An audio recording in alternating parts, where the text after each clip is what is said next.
वाह, क्या आईपीओ है। वाह के आईपीओ में आज बातचीत करने के लिए हमारे साथ एक और खास मेहमान मौजूद हैं। श्री ऋषि दास सर मौजूद हैं, जो कि चेयरमैन हैं इंडी क्यूब स्पेसिस के। उनसे हम बातचीत करेंगे कंपनी की डिटेल्स को लेकर भी, लेकिन उनसे चर्चा करने से पहले जरा कुछ बेसिक डिटेल मैं आपके सामने रख देता हूं। इंडी क्यूब स्पेसिस का आईपीओ खुलेगा 23 से लेके 25 जुलाई के बीच में। प्राइस बैंड है 225 से लेके 237 रुपए पर शेयर का। टोटल इशू साइज करीब करीब 700 करोड़ रुपए के आसपास है, जिसमें 650 करोड़ रुपए का फ्रेश इशू है और रफली 50 करोड़ रुपए के आसपास का एक ओएफएस है। कंपनी 2015 में इनकॉर्पोरेट हुई थी और ये tech driven workplace solutions provide कराती है मॉडर्न बिजनेसेस को लेकर। कंपनी का डाइवर्स वर्क प्लेस सोल्यूशन का कामकाज है, इसमें कॉर्पोरेट हब्स, ब्रांच ऑफिसेज वगैरह में कामकाज है। कई सारे बी टू बी और बी टू सी बिजनेस में ट्रेड करती है और साथ साथ कंपनी का करीब 115 सेंटर्स 15 शहरों में और 105 ऑपरेशनल सेंटर्स हैं जो कि कंपनी काम करती है over a period of time. तो ये कुछ बेसिक डिटेल है। बाकी डिटेल लेने के लिए हम चलते हैं श्री ऋषि दास साहब सर के पास। ऋषि सर नमस्कार, स्वागत है आपका कार्यक्रम में। पहले तो शुभकामनाएं आपको नमस्कार आने वाले सुमित। आईपीओ को लेकर, और उम्मीद करते हैं एक बढ़िया नंबर्स गोइंग फॉरवर्ड आपको आते हुए दिखाई पड़े। सर पहली थैंक चीज, यू। आप जो कंपनी का पूरा कामकाज है, चाहे बी टू बी साइड पे हो या बी टू सी साइड पे हो, वो हमारे दर्शकों को समझाइए। वन, दूसरा, 700 करोड़ रुपए के आसपास की जो फ्रेश इशू आप रेस कर रहे हो, इसका इस्तेमाल कंपनी किस साइड पर करने जा रही है? तो देखिए, जो हमारा मॉडल है वो पूरा मैनेज्ड ऑफिस स्पेस का मॉडल है। और हम लोग जो है एक इंटीग्रेटेड वर्कस्पेस सॉल्यूशंस कंपनी है। जैसे जितनी बड़ी कंपनीज हैं उनके साथ में हमारा मॉडल ये है कि जो भी उनकी वर्क स्पेस की रिक्वायरमेंट्स हैं, चाहे उनको प्लग एंड प्ले ऑफिसेज चाहिए हो, चाहे उनका अगर उनके पास स्पेस है उनको इंटीरियर करवा के उसको मैनेज कराना हो, या उनको सर्विसेज चाहिए हो, वो सारी चीज़ें हम उनको प्रोवाइड करें। और हमारे पास करीब 8.4 million square feet of office space है अक्रॉस इंडिया 15 सिटीज़ में। और 115 सेंटर्स हम ऑपरेट करते हैं। और हमारे पास जो क्लाइंट्स हैं उसमें करीब 44% कंपनीज ऐसी हैं जो कि ग्लोबल कैपेबिलिटी सेंटर्स हैं। और बाकी कंपनीज इंडियन कंपनीज हैं जिसके अंदर स्टार्टअप्स हैं और कई सारे इंडियन कॉन्ग्लोमरेट्स भी हैं। और साथ में जो mid cap IT services companies हैं वो इसमें हैं। और जो कंपनी का जो टोटल रेज है वो 700 करोड़ का है, जैसा आपने बोला। उसमें से ओएफएस खाली 50 करोड़ का है, 25 करोड़ उसमें हमारा है, 25 करोड़ हमारे दूसरे को फाउंडर का है। हमारा एक ही इंस्टीट्यूशनल इन्वेस्टर है, वेस्टब्रिज कैपिटल। उन्होंने अभी तक कंपनी में 190 करोड़ रुपया डाला है। वो इसमें कोई भी ओएफएस नहीं कर रहे हैं। और कंपनी का टोटल इक्विटी रेज सिर्फ 325 करोड़ है अभी तक। और कंपनी का जो टोटल डेट है वो 330 करोड़ रुपया है। और जो इशू है इसमें से 650 करोड़ में से 460 करोड़ करीब जो है वो कैपिटल एक्सपेंडिचर के लिए, जो हम नए सेंटर्स खोलेंगे उनकी ग्रोथ के लिए है। 93 करोड़ हम डेट रीपेमेंट के लिए ले रहे हैं। हमारा करंट डेट जो है दो बैंक से, एक बड़ा नेशनलाइज बैंक है और दूसरा बैंक है, लो कॉस्ट डेट है। उसके बाद भी हम कोशिश कर रहे हैं कि इसमें से 93 करोड़ हम रीपे करें। और बाकी 90 करोड़ रुपया जो है वो जनरल कॉर्पोरेट पर्पजेस के लिए है। ओके ऋषि सर, थोड़ा और डिटेल में जाते हैं। कई सारे बिजनेस वर्टिकल्स हैं जिसके अंदर आता है इंडी क्यूब ग्रो, इंडी क्यूब बी स्पोक, इंडी क्यूब वन, मी क्यूब और इंडी क्यूब कॉर्नरस्टोन। अगर मेरे जी प्रोनाउंसिएशन में कुछ गलत हो तो उसके लिए मैं माफी चाहूंगा पहले से ही। लेकिन ये जी। सारे जो वर्टिकल्स हैं, ये वर्टिकल्स का रेवेन्यू किस तरह से कामकाज करता है, और इन वर्टिकल्स को इसको अगर आप सेग्रीगेट कर पाए, कितना रेवेन्यू कहाँ से आता है? जी। तो हमारा जो फ्लैगशिप प्रोडक्ट है वो इंडिक्यूब ग्रो है, जहां हम plug and play office spaces देते हैं। वो करीब करीब हमारा 87% रेवेन्यू कॉन्स्टिट्यूट करता है। बाकी जितने सर्विस लाइंस हैं ये सब कोविड के बाद नए सर्विस लाइंस हैं। ये पहले इसमें कुछ भी नहीं था। ये करीब आप 13% रेवेन्यू कॉन्स्टिट्यूट कर रहे हैं। और अगर ये 2 साल पहले आप देखें तो ये 10 से 11% के बीच में था। तो ये एज अ शेयर इनका कंट्रीब्यूशन बढ़ता जा रहा है।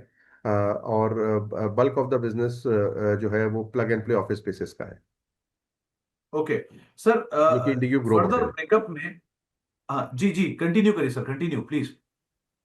या please go ahead, go ahead. Okay, तो सर अभी जो मैं पढ़ रहा था कि एक्टिव स्टॉक करीब करीब आपके पास 105 सेंटर्स का है और जी एक 10 सेंटर करीब येट टू बी हैंडेड है। सो ओवरऑल जी 115 का एयूएम है आपका। सो जो ये जी। येट टू बी हैंडेड है, ये टीयर वन में है, टीयर टू में है, और ये कब तक हैंड ओवर हो जाएंगे? ये जो 10 सेंटर्स हैं इनका टोटल एरिया मिला के करीब करीब रफली 2 मिलियन स्क्वायर फीट है। और ये बड़े सेंटर्स जी। हैं। ऑन एन एवरेज इसमें सबसे बड़ा सेंटर जो ऐड होने वाला है वो 5.4 लाख स्क्वायर फीट का है। इसमें ज़्यादातर सेंटर्स बेंगलोर में हैं, चेन्नई में हैं, और कुछ टीयर 2 सिटीज़ में हैं। बट मेजॉरिटी सेंटर्स इसमें टीयर 1 सिटीज़ के अंदर हैं। ओके सर, टीयर 1 सिटीज में बेंगलुरु, चेन्नई, पुणे, गुरुग्राम, हैदराबाद, मुंबई, नोएडा, कोलकाता, सारे सेंटर्स में आपका एरिया आपने ऑलरेडी कवर कर दिया है। लेकिन जो नॉन टीयर 1 है उसमें आप स्ट्रांगली एक्सपैंड कर रहे हो, और वो भी सारे इमर्जिंग एरियाज है, लाइक कोची हुआ, जयपुर हुआ, मोहाली जी हुआ। सो अभी के लिए जो टीयर 1 टीयर 2 का रेशियो है वो किस तरह का है? वन, क्योंकि आपने टीयर 1 में बेंगलुरु में एक बड़ा प्रेजेंस रखा हुआ है, सो वहां जी। पर तो ऑलरेडी अच्छा नंबर है। लेकिन टीयर 2 में कितनी अच्छी अपॉर्चुनिटी आप देख रहे हो? जी देखिए, एक चीज हमें समझनी होगी कि कोविड से पहले लोग वहां जा रहे थे जहां नौकरियां थी।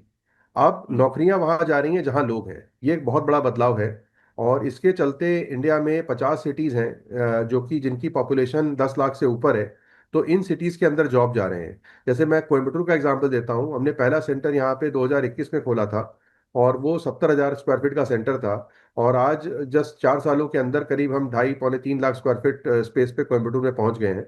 उसी तरीके से जो कोचिन है, जयपुर है, विजयवाड़ा, कैलिकट, कैलकाटा, इन सब सिटीज़ का एडिशन हुआ है। तो हमारे पास इस समय 8 टीयर 1 सिटीज़ हैं और 7 टीयर 2 सिटीज़ हैं, जो कि बहुत तेज़ी से ग्रो कर रहे हैं।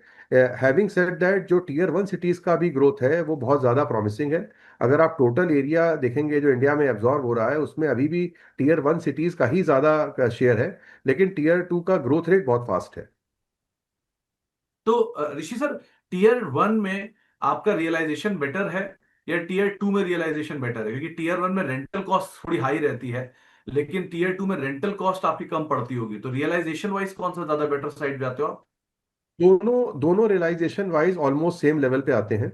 क्योंकि हाँ। एक चीज इसमें बहुत फर्क नहीं है। रेंटल कम है, उसी हिसाब से वहाँ पे सीट का प्राइस भी कम होता है। तो इस मामले में हमारे दोनों जगह इक्वली प्रॉफिटेबल है। सेंटर चाहे वो टीयर 1 में हो चाहे टीयर 2 में हो। उसमें ये होता है कि जब कभी टीयर 2 में एक नया सेंटर खुलता है, क्योंकि वो नई जगह है, और हम वहाँ पे पहले से प्रेजेंट नहीं है, तो उसको भरने में हमें थोड़ा टाइम लगता है। But over a period of time, एक बार हमारा सेंटर स्टेडी स्टेट में आ जाता है, 12 महीने पूरा कर लेता है, तो वो सेंटर सब हाईली प्रॉफिटेबल हो जाते हैं। और दोनों जगह पे ऑलमोस्ट सेम मेट्रिक हमारी है। ओके सर, जो क्लाइंट प्रोफाइल में चेक कर रहा था उसमें सारे बड़े नाम है, मिंत्रा का नाम है, जीरोधा का नाम है, एमजी मोटर्स का नाम है, सीमेंस का नाम है, नारायण ह्रुदालय जैसे बड़े नाम है। सो क्लाइंट प्रोफाइलिंग तो आपकी बहुत स्ट्रांग है। सो एनी जी। पर्टिकुलर, मतलब कोई पर्टिकुलर क्लाइंट भी है जहां से आपको ज्यादा रेवेन्यू आता है, कोई अगर ब्रेकअप वाइज देखा जाए? और बेंगलुरु मार्केट आपके लिए अकेला कितना रेवेन्यू जनरेट करता है? जैसे आप देखेंगे, हम आपने जो नाम लिए हैं इसमें, अगर हम मिंत्रा का देखें तो उन्होंने हमसे 3 लाख स्क्वायर फीट एरिया ले रखा है।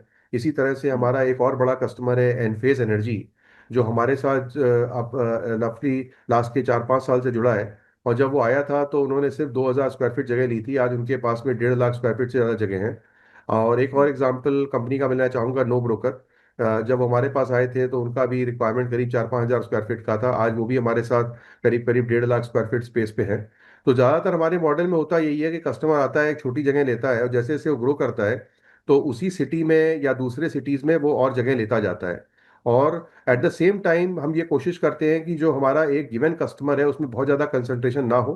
तो जैसे आप देखेंगे हमारे जो टॉप 5 कस्टमर्स हैं उनका रेवेन्यू कंट्रीब्यूशन 15% से कम है। और तो इस तरीके से हम लोग पूरा प्लान करते हैं। बैंगलोर हमारे लिए सबसे बड़ा मार्केट है। 8.4 मिलियन में से करीब 5.4 मिलियन स्क्वायर फीट बैंगलोर में है। और मैं ये भी बताना चाहूँगा कि इंडिया में एज पर सीबीआरई रिपोर्ट जो 70 से 80 million square feet office space absorb हो रही है, उसमें बैंगलोर का शेयर 30% है। जो कि एक हम्म। बहुत ही हाई नंबर है। और एशिया पैसिफिक में ये कहा जा सकता है कि सबसे ज़्यादा रियल स्टेट अगर कोई एक सिटी एब्जॉर्ब करता है तो वो बैंगलोर है। तो हिंदुस्तान के सबसे बड़े मार्केट में हम एक डोमिनेंट प्लेयर हैं। टोटल एरिया अगर आप देखेंगे जो हमारी इंडस्ट्री में, मैनेज ऑफिस इंडस्ट्री में बैंगलोर में है, वो 28 मिलियन स्क्वायर फीट है। और उसमें से हमारा करीब करीब 5.6 मिलियन स्क्वायर फीट है, शेयर है। तो बैंगलोर में हमारा एक अच्छा डोमिनेंट पोजीशन है। और टोटल कंट्री में करीब 100 मिलियन स्क्वायर फीट जो है मैनेज ऑफिस स्पेस में है। ये नंबर एक साल पहले देखा जाए तो 80 मिलियन था। और सीबीआरई डेटा के हिसाब से अगले 2 साल में ये अनुमान है कि ये नंबर 140 मिलियन स्क्वायर फीट पे जाएगा। तो करीब एक 20% के हेल्दी ग्रोथ रेट से ये नंबर ग्रो कर रहा है। हमारी ग्रोथ लास्ट के 2 सालों में करीब करीब 35% रही है रेवेन्यू ग्रोथ के हिसाब से। तो हम बिलीव करते हैं कि as a good large player and among the market leading players हम लोग इंडस्ट्री ग्रोथ से ज़्यादा अच्छा ग्रो कर पाएंगे। सर एक चीज ऋषि सर मैं और ऑब्जर्व कर रहा था, FY23 से FY25 के नंबर्स के कंपैरिजन में आपके क्लाइंट्स 594 से बढ़ के 770 हुए हैं, और आपके जो नंबर जी ऑफ सेंटर है वो 74 से सीधे डबल होके 115 के करीब पहुंचते हुए दिखाई पड़ रहा है। सो जो सेंटर जी डबल हुए हैं, क्लाइंट का रेशियो उस हिसाब से नहीं बढ़ा है। तो क्या एग्जिस्टिंग क्लाइंट की तरफ से स्ट्रांग डिमांड आई है, पहला पार्ट। दूसरा, जी। जो रिन्यूअल और आपका रिन्यूअल रहता है या रिटेंशन रहता है क्लाइंट का, वो कितना स्ट्रांग रहा कि आप इंडस्ट्री वेटरन हो, लीडर हो, सालों से इस चीज को संभाल रहे हो। सो ये रिटेंशन और रिन्यूअल, ये पार्ट कैसे आप हैंडल करते हो? तो हमारा क्लाइंट रिटेंशन काफी अच्छा रहा है। इनफैक्ट सुमित, अगर आप देखेंगे लास्ट के 3 सालों में एक चीज ये हुई है कि जो कस्टमर ने हमसे जगह ली हुई थी वही कस्टमर और ज्यादा जगह ले रहा है। जैसे हम्म। हमारे कई कस्टमर क्या होता है, वो एक जगह लेते हैं, उन्हें अच्छा लगता है तो दूसरी और जगह लेते हैं, चाहे वो सेम सिटी में लें चाहे दूसरे सिटीज में लें। तो जो मल्टी सेंटर रेवेन्यू है वो हमारे टोटल रेवेन्यू का मात्र 20% था आज से 3 साल पहले। आज ये नंबर 44% है। तो ये एक बहुत बड़ा फैक्टर है, और उसी की वजह से जो आपने कहा कि even though the number of clients कम बढ़े हैं, लेकिन जो रेवेन्यू की ग्रोथ है वो उससे ज़्यादा हुई है। तो ये तो सेम कस्टमर जब उसको हमारी सर्विसेज और मॉडल पसंद आता है तो वो हमारे साथ ग्रो करता जाता है। ये एक बड़ा फैक्टर है।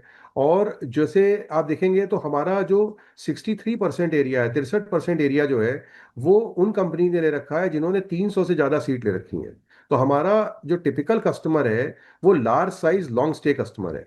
जो कस्टमर ने 100 से कम सीट ले रखी हैं वो सिर्फ 13% है। लेकिन ये नंबर 13% है, लेकिन इसमें जो नंबर ऑफ कंपनीज हैं वो बहुत ज़्यादा होती हैं। और ये हमारे लिए इसलिए इंपॉर्टेंट है कि यहीं से हमको आगे के लिए ग्रोथ मिलती है। तो कोई कंपनी हिंदुस्तान में स्टार्ट करती है ग्लोबल कैपेबिलिटी सेंटर, वो मान लीजिए 40-50 सीट लेती है, और वो धीरे धीरे करके जब और सीट्स लेती जाती है तो वो 3 से 5 सालों में बड़ी कंपनी ग्रो के बनती है। जैसे कि मैंने आपको एनफेज एनर्जी का एग्जांपल दिया, जो मात्र 2,000 स्क्वायर फीट से आए थे और आज हमारे साथ 1,80,000 स्क्वायर फीट पे बैठे हुए हैं। हम्म। तो ऋषि सर लास्ट सवाल होगा। जो मैं क्लाइंट जी ब्रेकअप देख रहा था, आपने आईटी में से अपना एक्सपोजर थोड़ा सा रिड्यूस किया है, लेकिन ओवर जी अ पीरियड ऑफ टाइम आपका मैन्युफैक्चरिंग ऑटो में एक्सपोजर बहुत स्ट्रांगली बढ़ा है सेक्टर वाइज, और लॉजिस्टिक की जी तरफ से अच्छी डिमांड आ रही है। तो पहले तो जी क्या ये ग्रोथ सेक्टर या ग्रोइंग सेक्टर आपको इम्पैक्ट करते हैं, वन। दूसरा, आपको तो सर बेंचमार्क पता होगा कि कौन सा सेक्टर ग्रो करने वाला है, आप तो अपने नंबर देख के बता दोगे अगला सेक्टर ये ग्रो होने वाला है कि वहां से डिमांड आ रही है, तो वही सेक्टर ग्रो जी करेगा। सो आपके पास तो बिल्कुल सही। ये लाइव बेंचमार्क होगा हर समय।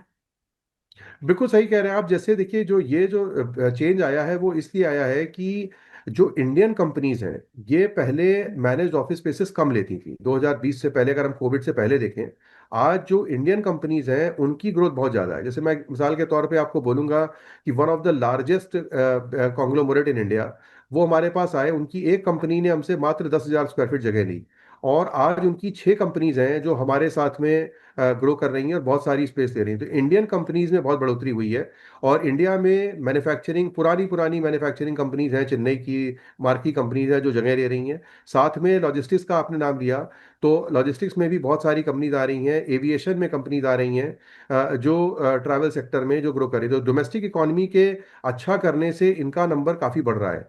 आईटी में अगर आप देखेंगे तो जो बड़ी आईटी कंपनीज हैं उनमें उतनी ग्रोथ नहीं हुई है, लेकिन जो मिड कैप आईटी कंपनीज हैं, जैसा कि आप देख भी रहे हैं कि वो कंपनीज बड़ी कंपनियों से बेहतर कर रही हैं।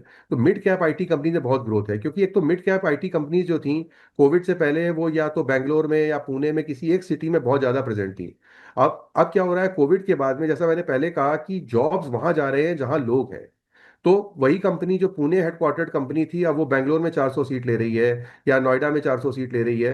तो वहां पे भी बहुत सारी ग्रोथ हो रही है। तो टीयर 2, आई विल से, जो मिड टीयर आईटी कंपनीज हैं, इंडियन कंपनीज हैं, इनमें ग्रोथ बहुत ज़्यादा है। ग्लोबल कैपेबिलिटी सेंटर्स में भी सिर्फ ग्लोबल कैपेबिलिटी सेंटर, आज टेक्नोलॉजी के ग्लोबल कैपेबिलिटी सेंटर नहीं आ रहे हैं। अभी हम लोगों ने 2 बड़े ग्लोबल कैपेबिलिटी सेंटर साइन किए हैं, दोनों मैन्युफैक्चरिंग में है। और ये दोनों यूरोपियन है, अमेरिकन नहीं है।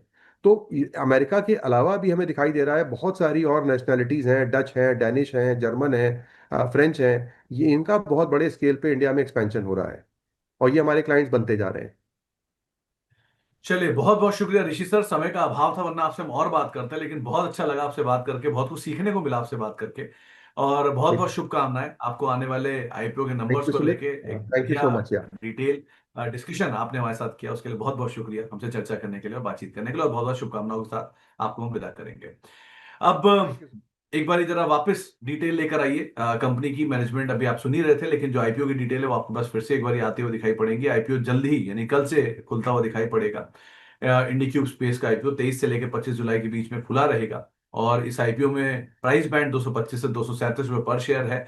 इस साइज करीब करीब 700 करोड़ का है, 50 करोड़ रुपए के आसपास का इसमें एक ओएफएस है, और करीब करीब 650 करोड़ रुपए के आसपास का फ्रेश इशू है।